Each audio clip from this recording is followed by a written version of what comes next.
পাখি পালন অত্যন্ত লাভজনক একটা ব্যবসা। আপনি ওই ব্যবসা শুরু করতে পারেন। কিভাবে একটা নতুন খামারি পাখি ফার্ম শুরু করলে লাভবান হবেন, লসের কোনো সম্ভাবনা নাই, আজকের ভিডিওতে আমি বিস্তারিত নিয়ে আলোচনা করব। যারা পাখির ফার্ম করতে চান তারা প্রতিদিনই আমার ভিডিও পাবেন, আমি বিস্তারিত বলবো। সেক্ষেত্রে পাখির ফার্ম করে কোনোভাবেই কোনো লসের সম্মুখীন হবেন না। আমি বিস্তারিত আপনাদেরকে বলবো। যেমন আজকে বলবো যে নতুন খামারিরা কিভাবে পাখির ফার্ম শুরু করবেন। সেক্ষেত্রে পাখির ফার্ম করতে গেলে দুইটা বিষয়, একটি হলো পাখি, মহিলা পাখি আছে, পুরুষ পাখি আছে। পুরুষ পাখি ডিম দেবে না, তো সবাই জানে, মহিলা পাখি ডিম দিবে। সেক্ষেত্রে পাখির ফার্ম দুইভাবে করা যায়, তিনভাবে করা যায়। এক হলো মাংসের জন্য, দুই হলো ডিমের জন্য, তিন হলো বাচ্চা উৎপাদন করে বাচ্চা বাজারে বিক্রি করা।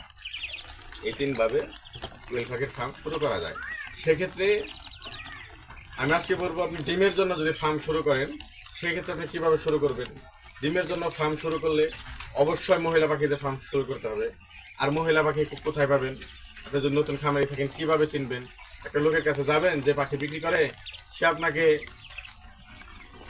দেখা যায় যে 50% পুরুষ পাখি আপনাকে দিয়ে দিল, আপনি চিনতেন, পাখি তো আর চিনেন না।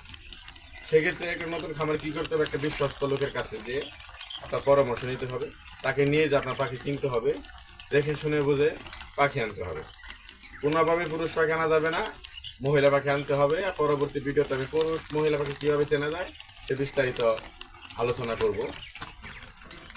এখন 30 দিনের বাচ্চা ছাড়া মহিলা পাখি চেনা যায়। অবশ্যই 30 দিন বয়সী পাখি দিয়ে আপনার ফার্ম শুরু করতে হবে। সেক্ষেত্রে আপনি 100% মহিলা পাখিদের ফার্ম শুরু করতে পারবেন।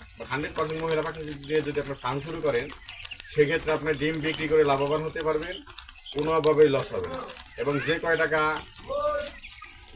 আপনি দিয়ে ফার্ম শুরু করবেন, পরবর্তী সময়ে যখন আপনার পাখি বিক্রি করবেন তখন আপনার এই টাকাটা আপনার উঠে আসবে। আর ডিম বিক্রি করে ভালো একটা প্রফিট থাকে। সেক্ষেত্রে যারা বেকার বসে আছেন, বেকার বসে না থেকে টাকা ইনকাম করার যদি কোনো চিন্তা ভাবনা থাকে সেক্ষেত্রে ফার্ম শুরু করে আমি আপনাদেরকে সহযোগিতা করব। আমার কাছ থেকে সবাই সহযোগিতা নেবেন। ভালো থাকবেন।